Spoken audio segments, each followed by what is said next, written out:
a Gabriel nos cayó como la noticia de que la banda se separaba como baldazo de agua fría, ¿no? Porque Guillermo nos lo dice en un momento como que saliendo un ensayo y no, pues no lo esperábamos, nunca habíamos hablado de eso, ¿no? Nuestra primera respuesta fue como que, oye, bueno, busquemos un baterista temporal hasta que regrese.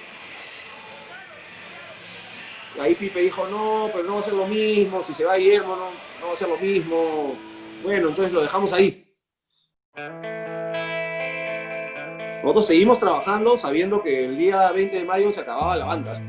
Se presentaba el disco, se presentaba en vivo y se despedía la banda. Fue un concierto súper importante, ¿no? Me acuerdo también que fue la primera vez en mi vida de músico que alguien me decía, ¿me puedes firmar un autógrafo? ¿Verdad? Te voy a malograr el disco. No, sí, fírmamelo. Y dije, mira cómo cambian los tiempos, ¿no? O sea, lo que antes era imposible porque era como que, no, pero ¿qué le voy a pedir un autógrafo a un músico local, no?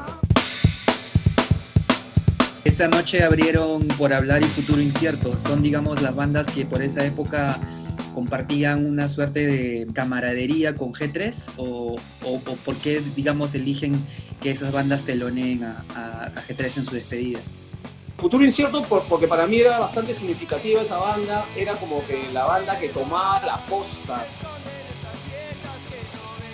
Y fue como también darle un sello distintivo al show, un traspaso de liderazgo, digamos.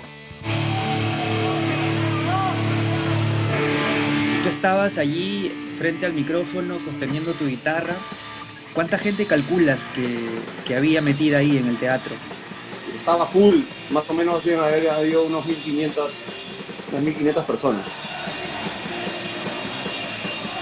Esa era una de mis dos guitarras Gibson Les Paul que usaba bastante en G3 en los 90s.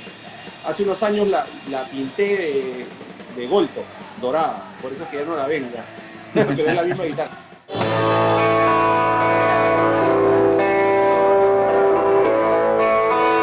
Yo comencé G3 con una Gibson Les Paul Deluxe del año 69, color cherry.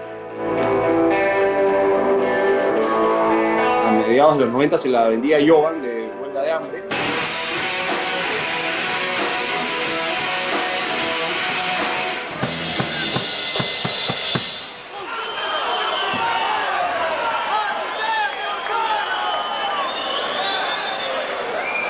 Se contrató un equipo de luces bastante potente que jalaba mucha corriente y el sistema automático del local hacía que la cuchilla de la caja central de la luz se bajara automáticamente cuando había sobrecarga. Eso parece que fue el caso. Y se bajaba, ¿no?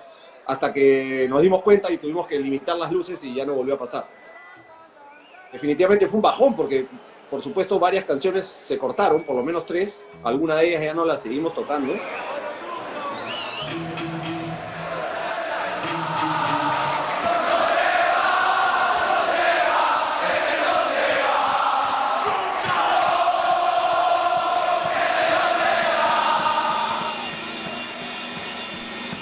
La energía de la gente al final del concierto, cuando acabó el concierto, hizo que 50 personas se subieran al escenario a tratar de felicitarnos, abrazarnos, ¿no? Y no sé si por cuestiones de la emoción quisieron tomar cosas, ¿no? No estoy hablando que se querían robar las cosas, sino que querían llevarse recuerdos, ¿no? O sea, tal es así que literalmente le arrancharon las cuerdas a la guitarra de Pipe, esa camiseta de Ataque me la rompieron, terminamos teniendo que botar a la gente del escenario, ¿no? Ya un tema un poco fuerte, porque creo que fue la emoción del momento, pero esa camiseta terminó abierta así en dos, y después la seguí usando, tuvo su vida unos años después con inyectores inclusive. Ya no sé dónde anda, dónde acabó, pero...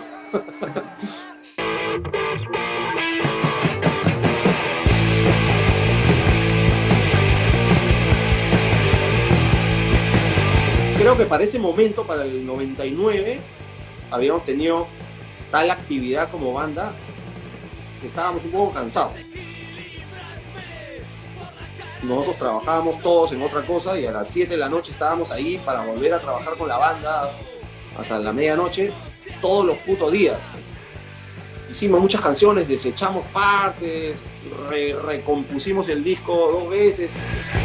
Estoy por desenchufarme de la carga de la rutina.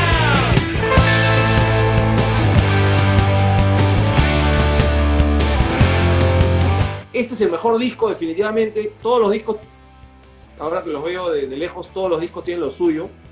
Pero yo creo que ese era musicalmente el estilo que iba a dar como larga vida a la banda. Y el hecho de ensayar tanto, esos 5 años, haber girado 2 veces continuas y haber tocado con bandas de afuera, todo eso como que está ahí, se nota en ese disco, y me da mucha pena que no se haya podido crear más cosas a partir de ahí, ¿no? Como que llegó a su cúspide y en vez de evolucionar y seguir creando, pucha, ahí lo tuvimos que parar, ¿no?